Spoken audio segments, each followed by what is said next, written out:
Boosh. Listen to Abe Thompson for an hour. I'd rather fuck a blood relative.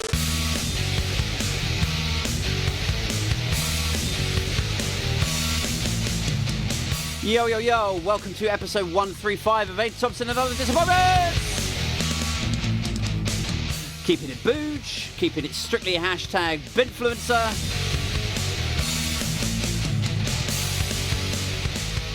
Loads going on at the moment. I don't want to keep going on at you about the Patreon, but I will just say, if you're enjoying the podcast, maybe jump on patreon.com/Aid Thompson with an IN at the end. There's a load of benefits. Discord, you get the first listen to all of the episodes of the podcast 2 days ahead of everyone else.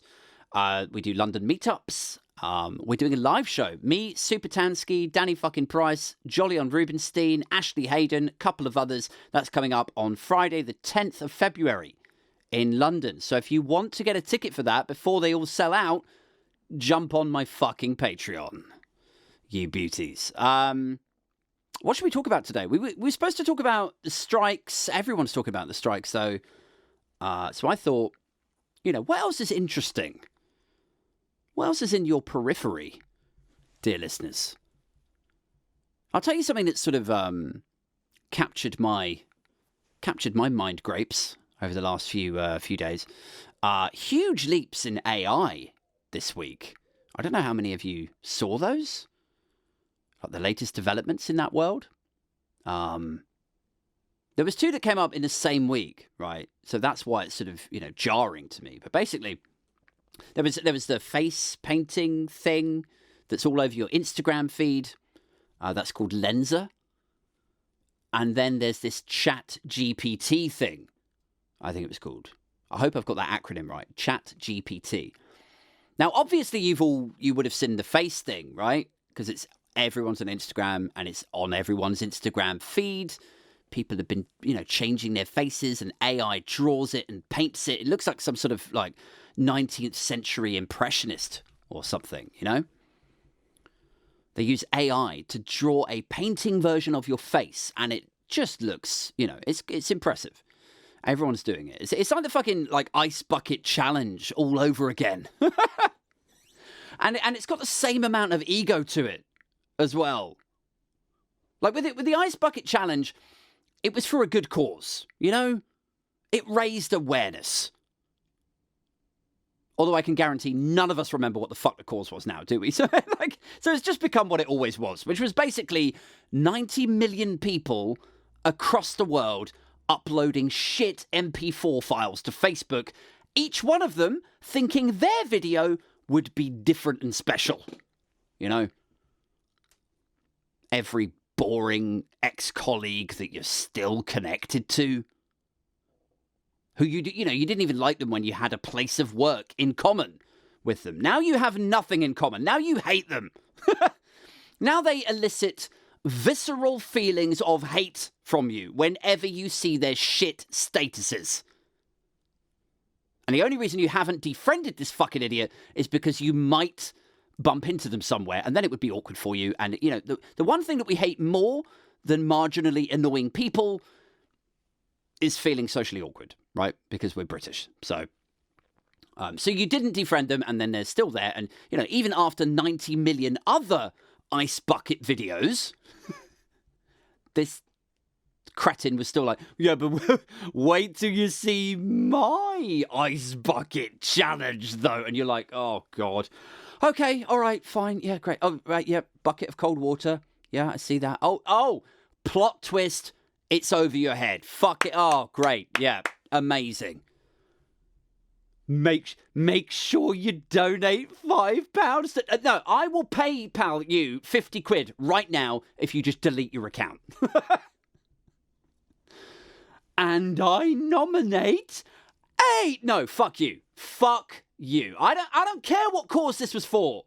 Whatever condition it was is not as painful as this. Cure us from this, Rita.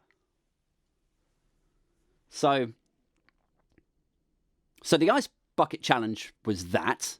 It was this zeitgeisty tidal wave of social media and ego. You know, people arrogantly thinking their video would be exceptional against the backdrop of the other billion. And now it's this shit, you know? It's the same thing. Zeitgeisty, social media, ego. Now it's the AI face paint thing.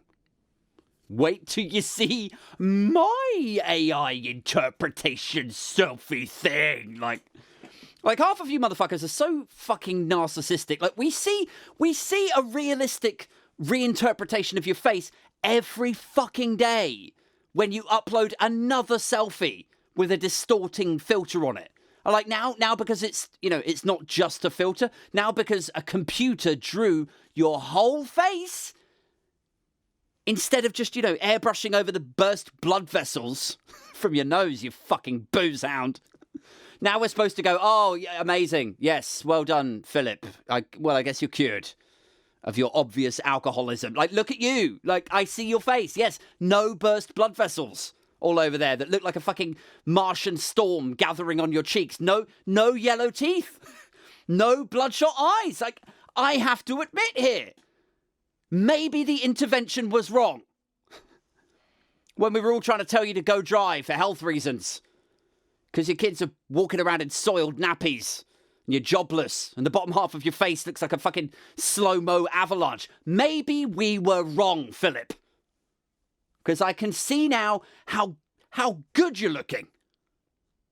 It's clear to me now that fucking Lensa has got you looking like some fucking shoegaze album cover. Like that's what it looks like. It's like everyone's uploading selfies of themselves to look, you know, good or arty or, you know, better. And they just look like a fucking album sleeve of some teenage Californian indie band, you know? So anyway, that was the first thing. Lensa. This is not an ad. I mean, you know, here I am on every other show begging for sponsors for this thing to try and grow it. And they're going to listen to me. They're going to listen to me shit all over this Lensa product. And they're going to be like, I mean, he seems quite angry about the products that he mentions. I don't know if we want to partner. I don't know if we want to collab with this guy. But yes, that is why the products that I seek sponsorship from tend to be breweries. because I earnestly talk you up with your products and their ability to help me self-medicate through my hatred for everything else in the world. Anyway, Lensa draws your face. Makes you look a bit better, I guess. You know, certainly more classy, more graceful, possibly more attractive. In some cases, maybe, you know, not all cases. Don't get too excited if you are, you know, of a certain persuasion, shall we say? Don't get too excited. I mean, look, some people are too ugly and unattractive for any filtery AI shit to fix them. You are in too deep, all right? You know it. The world knows it. I have days where I wonder if I'm among them. I probably am. I've garnered sufficient experiences throughout my life from, you know, this rejection to that bad hair day to catching my reflection in a car window or whatever to know that I sit at a certain level on the pecking order and I'm fine with it. I'm at peace with that. You should be too. AI can do a lot of amazing shit, but it will never be clever enough to fix some problems. Is all I'm saying. Some people are too ugly for AI to paint them better. We're talking about those people, and I am among them, which is why I feel comfortable talking about them using words like ugly and disgusting, because I am part of that community. I can talk about it because I am of that specific minority. If indeed we are a minority. I suspect we're actually the majority, but, you know, whatever. So yes, I can say ugly and disgusting because I identify as part of that community. It's like, you know, it's like if a black person says, I mean, if a black person says a certain word, that doesn't mean that a white person can then say that, right? Same thing. It is exactly the same thing. I am of the unresolvedly unattractive and disgusting community, and so I feel I am permitted by society to use certain rhetoric. So don't get offended by it.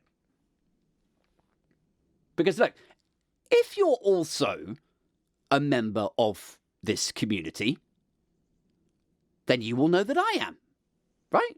So we're probably both accepting of this, of where we sit in the pecking order of life, right? We both know the deal. Like, we'll meet up at the gross and disgusting meetup groups or whatever, and you'll be like, you know you're gross, right? Yeah, I do, yeah. And, sorry, and you? Oh, yeah. Hideous, yeah. No, I'm hideous. Okay, cool. Drink? Yeah, you bet. Like, that is, we know where we sit on the pecking order. We accept it. So if you're part of the disgusting community, I don't think you can be offended when I use words like disgusting, right? And if you're offended, when I talk about ugly or disgusting or gross people, if you're offended but not part of the disgusting and unattractive community, but you're getting offended on our behalf, right? Like, don't call people disgusting. Don't call people ugly. Maybe butt out, you pretty cunt. Maybe it's time for you to, stop oppressing us with your beauty privilege, your well-meaning, but entirely in a bubble, aesthetic privilege. Maybe it's just time for you to listen, okay? Okay, wow, that got weird. That got weird quickly this time. Where were we? Right, we were talking about AI. The face painting thing makes you more attractive sometimes. Not every time. I'm scared to install it and put my face through it because, like, honestly, no matter how many ones and zeros you wrap around me, a marginally more attractive version of me is still Paul Giamatti, right? It's still going to be, like a young Ian Hislop or something. What am I really winning by doing? Yeah, like if you fixed my teeth, and I don't know, if you made my ears stick back a bit more because they kind of stick out. Maybe if you pulled up my double chin that I hide like a coward under my beard, a brush stroke here, a tweak there, a bit of blur and airbrush shit. Like, even if you paid for the premium version of this app, the elite tier, I'm still just going to pitch in at a 6 in poor lighting territory. Is how I feel.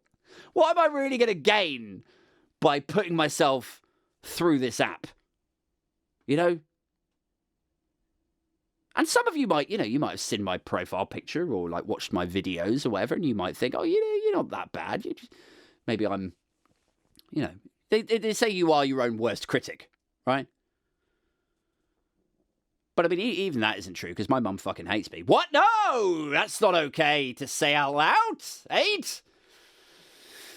Anyway, look, the AI face paint thing. Let's just stay on topic for once. The AI face paint thing, it's not going to make everyone's face amazing, guys. You need to learn that before you jump on it like it's some fucking ice bucket ego train, okay? Most people learn, begrudgingly, when they're about 15 or 16, that unfortunately, not everyone is a masterpiece. Not all of us are oil paintings, I'm afraid. So that's the AI paint your face thing. And then there was this other thing, right?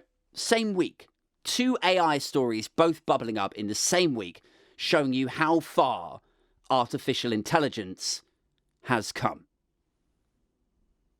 So the second thing was this AI chat thing that emerged last week. Same week as the face paint thing, and it's called Chat-GPT. And I don't know if you saw it, right? Because I do a lot of tech stuff in my day job. This show used to be kind of tech, politics, dystopia, and I'm exposed to a lot of tech news, but I don't know if it really bubbled out to the public discourse much. But if you didn't see it, basically you can ask this thing questions, and it responds in an actually quite fluent and fluid fashion. Right. So it's like talking to a person. It's like asking a question to a person, and it communicates with you like you are, like it is a person. So between the chat thing and the paint your face like a 19th century impressionist, like, we kind of have art and language covered now. Like, ish. I mean, it's not perfect, but it's not a total shit show. You know, it's like, it's not quite there. It's in the neighborhood. Like, you can see where it's headed, basically. It's at the sort of stage now, AI, where you don't have to imagine anymore. Like, it's there. It just needs a few more iterations and it will be solid. A couple more years and you'll be able to ask the chat AI thing to talk to the AI painting thing. You know, that's where it's headed. Like, the chat AI thing will basically become Siri, except it will be good. It won't pie you off the way that Siri does. Here's what I found on the web. Like, I asked you a question, fucker. Just tell me the answer. Don't point me to the library. You know, like, it's in there somewhere. Why don't you look? Like, Siri was a marvel of technology when it first came out. I was blown away. I was a bit like, this is cool. You know, it's voice activated. You know, when it first came out, I can just talk to this. We're in the future, man. Like, that was how it felt. Now I'm like, you know, great. You can fucking tell me the time and the weather. Two things I immediately knew before I asked you. Anything else, you point me to the fucking internet. This is hardly Holly from Red Dwarf just yet. This isn't, you know, like, what do I use this for? It can send texts while I'm driving. Fucking great. Thank you, Tim Cook. I don't even like texting when I'm standing still. You know, you look at this shit and you're like, it's almost 2023. Is this really the best we can do, Apple? And I know I'll get a load of Apple fanatics with Apple tattoos, like tech bros, all up in my mentions, like, oh, I suppose you could do better. I suppose you think you could do better. It's like, no, but you know what? Michael Knight, yeah, fucking Knight Rider, had Kit, who could talk back to him, drive a car, and that was fucking 1985. Like, what the fuck have you been doing?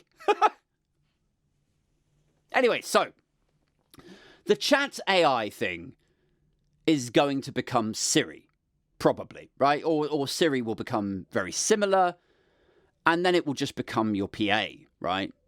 And it will be this guy's PA over here, and that CFO lady's PA over there. The job of PA and executive assistant will largely disappear, apart from some fucking horny old dogs at the board table who are like, oh, I just would rather have a 25-year-old blonde with big tits walking around. Like, you're never going to fully wipe the job of PA out of the employment discourse until men in their 50s remain happily married. Until you solve that problem, you're not going to... Yeah. Anyway. So Siri will become much, much better, and Alexa and all this other stuff. They're going to become your workhorse, right? They'll do your bidding for you. They'll run your errands. You'll be able to, you'll tell it to go away and draw a painting of your face. Sure, like, you could do that. But you'll also be able to tell it to order your fruit and veg from Sainsbury's. And it'll be integrated with your Google Calendar. And it'll book you a slot for delivery that sits within the hours that are in your diary, But it will also know not to book it between the hours of 9 p.m. and 11 p.m. because those are the hours that's the window, right, between when your Apple Pay pays your Uber to drop off your Deliveroo prostitute and then come back to pick her up again. It will know that you're busy between 9 and 11 until she's collected, taken back to the brothel and hosed down, and then they send her out again. I'm sorry if this sounds dark and dystopian and horrible, but this is where we're headed, people. And it's fun. It's fun. It's fun to see. It's fun to see the reactions to this AI stuff over the past week, right? Like, because on the one hand, Which is, by the way, on the one hand, there's a lot of people thinking it's, it's quite scary, right? They see these, these current developments. And reasonably, I think, they think, how long will it be before we see real artificial intelligence? Like before these things become self-aware? How long will it be before machines, develop... Like, will machines develop self-awareness before the head table of the Conservative Party? Like, who's going to win that race? Who's going to develop self-awareness first? Alexa or cabinet ministers from the Tory party? Personally, I think the machines will win it. I think if the last week is anything to go by, the machines are going to win that race. And the reason I think that is because, like, I don't know if you guys saw it, but when England were in the World Cup, before we got knocked out, I saw, like, various tweets doing the round. It was Sunak, Patel, Johnson, Nadeem Zahawi, all of them fucking absolutely shameless. Promote, come on England, cheering on a country they've spent a decade fucking over. I love my country, here's my patriotism. You don't fucking love your country. You do nothing but fuck it over all the time. Absolutely shameless, no self-awareness. Alexa will win the race. I digress. Let's crack on. So, the AI stuff. Some people finding it a bit scary. But to me, it's not that scary. Like, it's fun. It's fun to see. Like, I've gone past the scared stage. It's like stages of grief or something, when doctors say, I diagnose you with this, and then there's stages of, bargaining and acceptance. And I think I'm at acceptance now. I accept how bad things are going to get. And so it just becomes fun and funny to see that some people out there still have dreams, for example, right? Like, it's literally amusing. It is recreational for me to observe these people. That there are still dreams going on out there. If it's your first time listening, right, this show is broadly about finding the funny in a depressing and hopeless Britain, say, right? And AI is no exception with this. And this is sort of what I'm getting at, right? It's funny to me to see, like, when faced with the very real prospect of automation taking your livelihood, right? And the livelihood of all of your close friends, family, relatives, whatever, and potentially leaving you destitute, leaving you homeless. Like, it's right there in front of you. From chatbots to fucking Boston Dynamic Robocop-looking motherfuckers. It's right there, happening in real time. And yet, people still have dreams about what they hope to achieve and what they'll be when they finish studying or, investing in this, like, what they think they could work towards, their goals. Right? Like, in these days of, hopeless, soon-to-be completely redundant careers, like, AI is going to wipe the floor. And everyone thinks it's just, like when you talk about automation, everyone just thinks, oh, it's, like, self-checkouts, right? Like, oh, yeah, well, they replaced the checkout staff with machines, right? That's what you mean? Okay. That's everyone's perspective. That's where it starts and finishes. You talk about AI taking jobs, they're like, oh, well, I guess I won't be able to work on the Tesco checkout.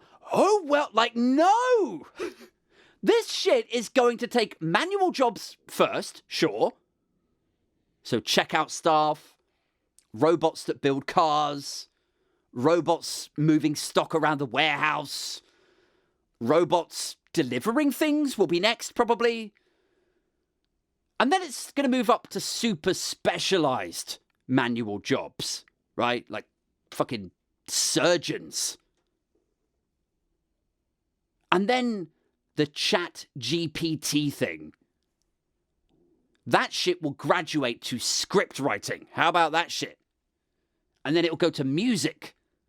And then it'll go from replacing the bar staff to writing code instead of the programmers writing it. You'll just be able to say to Chat-GPT, yeah, can you spin me up a website that does X, Y, and Z and allows people to log? It will just go away, launch it, and it's done. No need for half of your programmers. 75% of your Twitter staff gone. Elon Musk won't be able to keep his dick limp for firing Twitter engineers with this shit. And I know this is getting dark, and I don't want to depress you and stuff. But, like, you know, some of you might be thinking, well, look, if all else fails, you know, AIDS getting me down a bit here. If all else fails, I can't be a programmer, I can't work in a warehouse, can't work in a bar, at least I can still sell me bumhole. Like, maybe you're thinking, no, you won't even be able to do that because sex robots will be along soon to stamp out that career goal also. So yeah, it's fun to see the people who still have dreams. Like, do you ever listen to people and their ambitions? Right, to be a fucking, I don't know, like a joiner, right? Carpentry. Or, maybe you've got a friend who wants to be a hairdresser. They come out with shit like, once I finish doing this, then I'm going to save up a bit. I'm going to go back to hairdresser college because I really like hair and I love talking to people. I like asking them about their holidays. And I'm just really excited, really. I'm going to be a hairdresser. Like, and you listen to this shit and you go, you are living in 2004. Like, why are you living like 20 years ago? What, like, these are not 21st century jobs, man. like I am amazed that hairdressers and barbers are even still a thing. I cannot believe, as a guy who works in tech, I can't believe there's no like automated haircut helmet thing that you put it on and it scans your head, right? And it will show you a menu of styles that are applicable to your current hair length and your head shape or whatever and the type of hair that you have. And then you'll just touch screen it, right? You just tap on the iPad and then it will just start doing it inside there. Like, it will just do it perfectly. Every time. And you wouldn't even need to talk to your barber or your hairdresser. Oh, so have you got any siblings? Where are you going away on holiday this year anyway? Like, you wouldn't have to deal with any of that shit. You just sit there in glorious silence while it perfectly cuts your hair. And you wouldn't need to look at the back of your head at the end of the cut, would you? Because it would just be perfect. And even if it wasn't perfect, right? The tablet that they would show you, like the back of your head, they would just, if they'd made a mistake, they would just use a fucking Lensa filter on it to like airbrush it out so it looked perfect. They'd be like, how do you like it? Oh yeah, that looks perfect, thanks. That looks AI airbrushed, photoshopped perfect. But, like, I don't know, man. Like, when people say about their goals, I just get a bit cynical now. Like, I want to be a barber, or maybe I'll do this. I'll be a carpenter. Like, why? It's not gonna... These jobs are gonna fucking vanish soon. Like, I got talking to somebody's little brother at a drinks thing. It was about 4 weeks ago. And he was like, yeah, and well, then I'm gonna go to film school and I was like, why? Like, why? I didn't say this to him because I don't like. I can talk to you guys, right? I can spread my joy unto the world over this podcast. But like, talking to somebody casually, I don't want to crush his dreams. I don't want to stamp on his flowers. But I came away thinking, like, why would you go to film school when AI is going to write content so good? So engaging, so perfect that it will engage you personally. It's going to distract you from your course that you're doing. It's going to write scripts and screenplays that good because it's going to be algorithmically charged. It's going to, it will create content and it will go away into your web search history and it will pull out reference points that it knows you are aware of, and then it will inject those into the dialogue so it makes sense and resonates with you perfectly. It's going to be so good, so engaging, this AI-written content, that it will distract you from studying film school. Even by the time you're in your second or third year at university. Like, there's already been scripts written by AI now. And here's the wild thing, man. Like a lot of these technologies and fears and so on, like right now, like they're kind of separate, aren't they? It's like, what if militant robots hunt us all down? What if the state buy militant robots and use them to police state us and, you wouldn't stand a chance fighting back against fucking Robocop, right? So what if that happens? And then on the flip side, it's like, well, what happens if this thing takes my job? Or then over here, it's like, well, what happens if I get deep faked and blackmailed for the footage? Or, there's a lot of different concerns around AI and the future and how it might impact you, but they are kind of separate, disparate at the moment. But once they all integrate, that is when the whole thing, the whole fabric of, occupation, keeping people busy, keeping them anchored to a mortgage that they're slowly paying off, employment, the concept of employment. And so society more broadly, that is when the fabric of society is going to unravel. And I don't think anyone really is taking this seriously enough. Like, you're gonna get kids saying shit like, yeah, and then I'm gonna go to film school, and you're gonna be like, but why? What? Like, all the screenplays are written by bots now. Oh, okay, well, maybe I'll just be an actor. Nuh-uh. They just use deep fakes and super realistic sprites for actors now. Well, fuck. I mean, what can I do? There's got to be something I can do. Oh, actually, there is. Yeah. You can take this little UBI code, right? Do you know what that is? Universal Basic Income. Yeah, that's right. So you take that, right? Take it to the end of the road. See down there, right? Take it to that collapsing, subsidence-ravaged parish hall there, yeah? Right. And then they will give you access to the food bank. Wait, no, actually, hang on. Wait. It's a food pantry now, isn't it? It's had a rebrand by the Tories. They don't call them food banks anymore. They call them food pantries. Anyway, so take the UBI code, let them scan it. They'll give you access to the food pantry for 25 minutes. Oh, okay. And that's it? I'll just, I just take whatever food I want from... No. Then you're in the hall, right?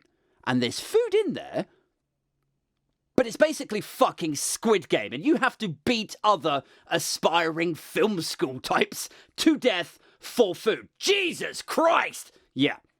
But I wanted to be a star. Showbiz, movies. I wanted to be a star. Well, you can still have that. I can? Yeah, but if you bludgeon the other 15 in that round to death with cans of beans, the spotlight will come on you. And the clapping Tories and shareholders from Apple and Microsoft up in their fucking upper tier, or they will toss you some scraps from their banquet. You will absolutely be the star of the show. Oh, fucking great. Like, nobody seems to be accepting that is how bad it's going to get. I mean, it might not get that bad if people riot and overthrow the government and there's a revolution or whatever. But even if that happens, someone's getting bludgeoned to death. So I guess what I'm saying is the future is fucked, whichever way you toss it. Now take a fucking seat and drink with me. But it's fun, isn't it? Like, it's kind of funny how everyone's, just happily playing with like the painting selfies and asking Chat-GPT funny questions. It's like a fucking toddler playing with a drunk pit bull, And you look on, you're like, well, this is not going to end well. But the toddler's like, he's cute, he's soft, he's fluffy. It's like that. Not everyone is that ignorant, by the way. Not everyone is that blissfully unaware of how bad shit can get, maybe, in the not-too-distant future. Like, sometimes I'll talk about this stuff, and some people who, you know, wanted to go to film school will actually hear me. But then, you know, they'll come out with something like kind of equally funny to all of that. Like they're not coming out with, I'm going to be a director still. Like they instead what they do is they go like, oh my God, what if AI makes script writers redundant? Which is just fucking like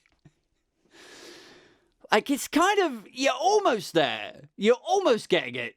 But you're not quite, like, what if AI makes script writers redundant? Like, what if I study English Lit and film studies and I intern for 2 years and then, you know, I joined Paramount as a runner and then a location scout and then I become a junior producer, you know, and then maybe a director and then finally I get to write my own script. Like, what happens if then, like, if script writers are made redundant by artificial intelligence? Like, bitch, you won't even make it in the industry. You're not even going to make it in. Like, redundant? You think fucking CBS or BBC are going to make you redundant? Like, where are we now? Like, 2022, right? The AI script, you know, the script that the AI wrote for a screenplay, so that was in 2016. That was 7 fucking years ago. Chat-GPT is now. If you enrolled now in film school, right, and you did all the stuff, you know, like, you wouldn't be qualified, graduated, and have done all the other shit jobs you need to do and sucked sufficient dicks on the casting couch. You wouldn't have got through all of that, right? In time, you couldn't outrun how fast AI is moving. AI is going to chew, eat, and shit out your dream before you even seriously enter the industry.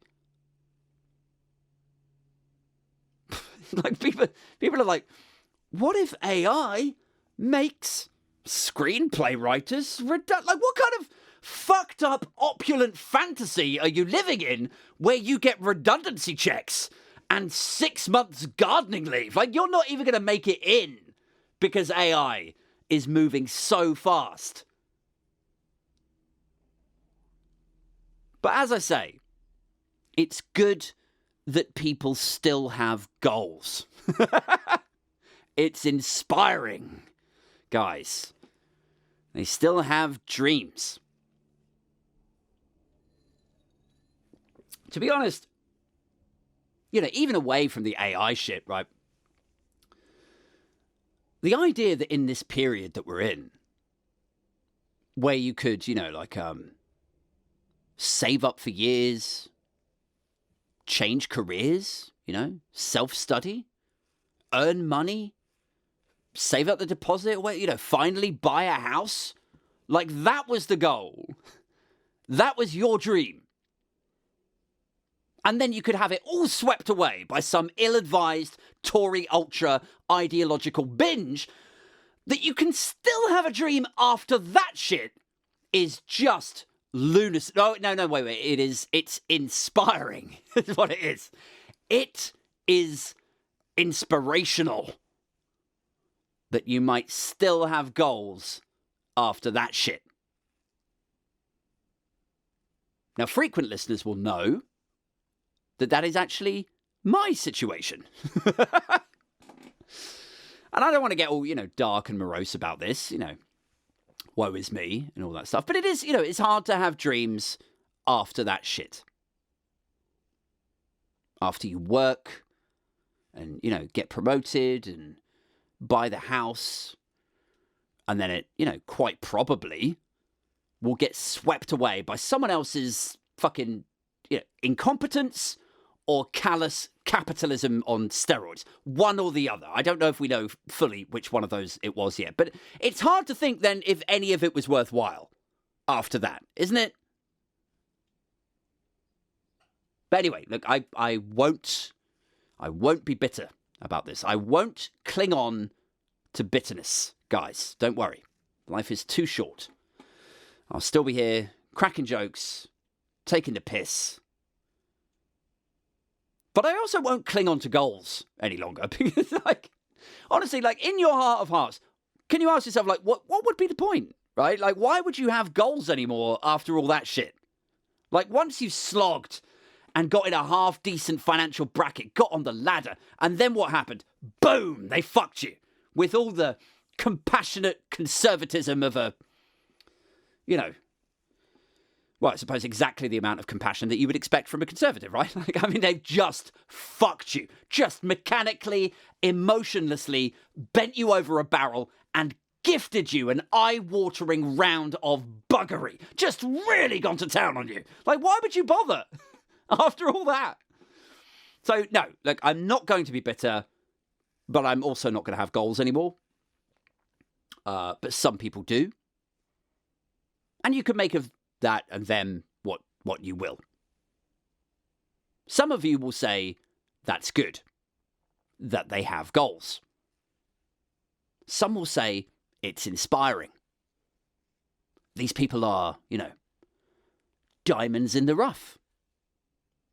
They will, they'll triumph in the face of adversity, Aid, and so on, right? Maybe you see it all as, sort of character building. The odds are stacked against them, Aid. But with a bit of hard work, maybe they can make it.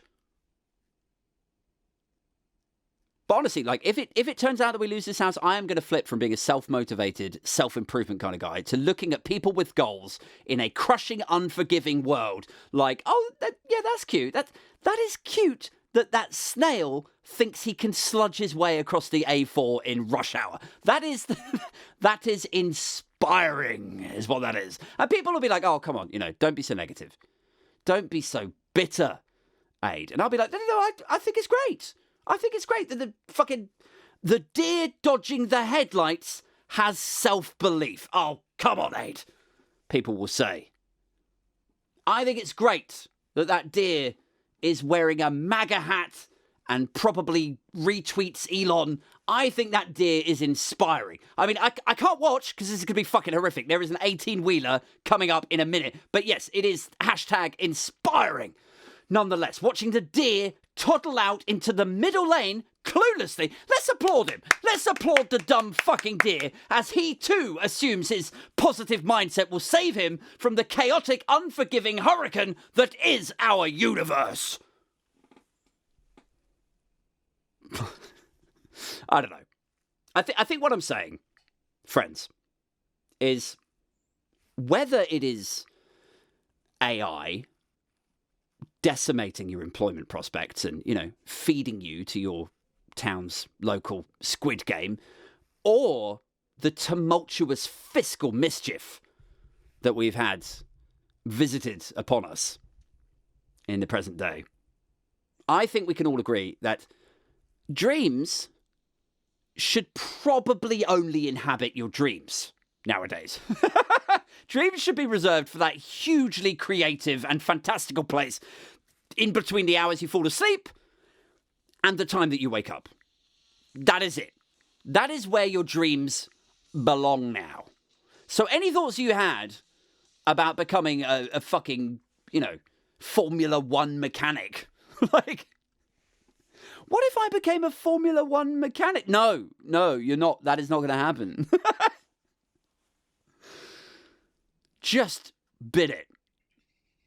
We've gone full 180 with that shit now, haven't we? Do you remember when you were a kid? Like, when I was a kid, when I were a lad, the general, feedback you got from teachers and your parents and your, careers guidance people was, you can be anything you want, little Aid.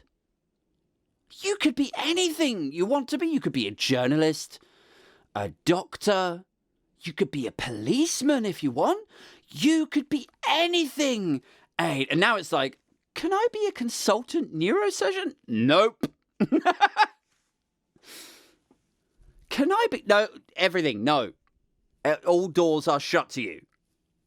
Like, it's kind of funny in a way, like, to have job types and occupations just shut down now like that. In a way, it's kind of comforting. Because it's like, my whole adult life, I'm like, I could never be a doctor. I'm not clever enough. I couldn't be a barrister. No, that's a job for smart people. I could never be a surgeon. Oh, heavens no.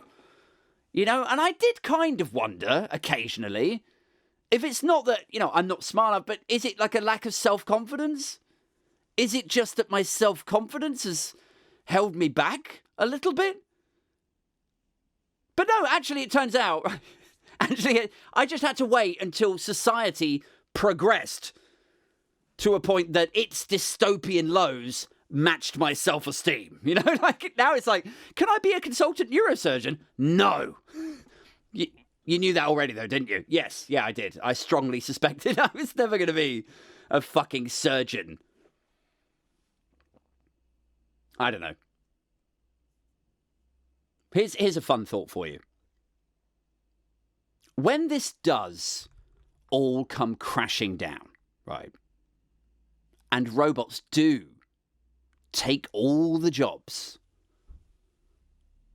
do you think there's going to be an annoying subset of people who blame the robots and automation for the reason they aren't in high-powered jobs? Like I don't even mean to draw a parallel with immigrants, although I'm sure that will probably happen also, just base-level cuntery towards robots. But I just mean like, saying, well, yeah, I could have been a surgeon, but, then the robots just pit me to the post. Like, no, you're a failure in 95% of the other aspects of your life, Ronald. But it was the robots that just stopped you from being a wild success story in the field of brain surgery, was it? Do you think there's going to be a subset of people like that? I think there will be. I think people will develop a slur for robots. I think they'll hate them that much for taking the jobs. I think people will get jealous of robots, which will be kind of weird. Like, men will hate them and spit on them because they took their jobs.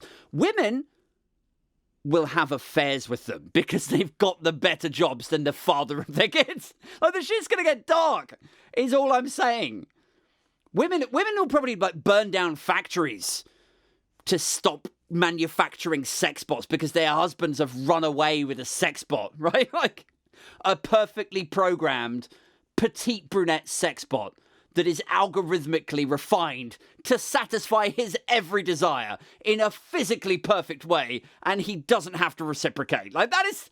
I don't know, some of you are listening to this, and you might be like, well, maybe the women will do that too, yeah? Maybe the women will run away with their, like, male sex bot, their gentleman lover sex bot. Maybe the women will do that also, Age, you sexist fucking prick. Maybe the women will run off with a male sex robot, huh? You ever think about that? And I'm like, well, actually, no. I don't think that will happen. Like, maybe some will, I'm sure it'll happen here and there. But I think, like, here's the thing. Here's why that won't happen in the same way. Because women are smarter than men. Generally. In my opinion. In my experience. Or, I don't know, maybe they're just smarter than me. Like, when I've sat down around a table and had drinks with women, maybe it's just like odds on that the people I sit and drink with tend to be smarter than me, and then they are also women. I don't know.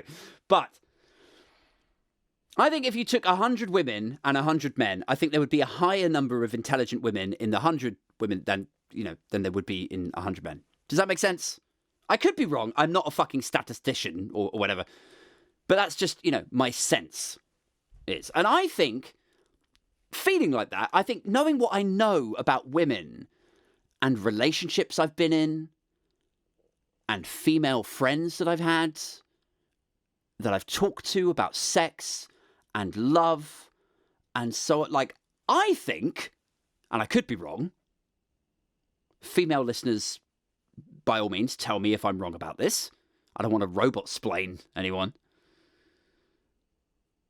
But I think that they will want psychological and emotional engagement from their sex robot, which is fine because it will be available, because you could get, Chat-GPT to construct some emotional text for the robot to speak to you. But the emotional, complicated AI, personality level stuff is going to be more expensive.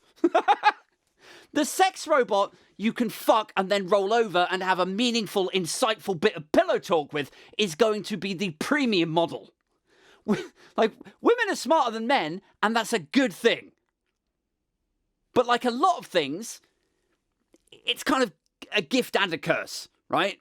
So it's a good thing, it's a gift, because you guys, women, see the world for how it actually is.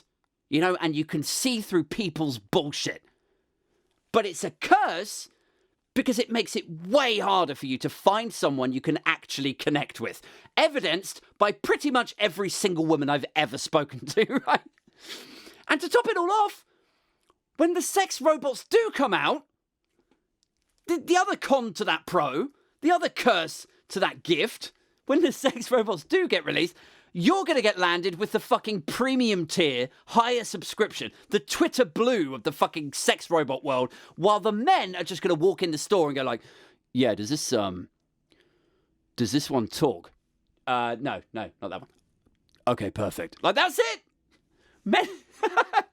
So men will run away with their, dystopian fuck dolls more often, because it's only going to cost them fucking 900 UBI slips for one.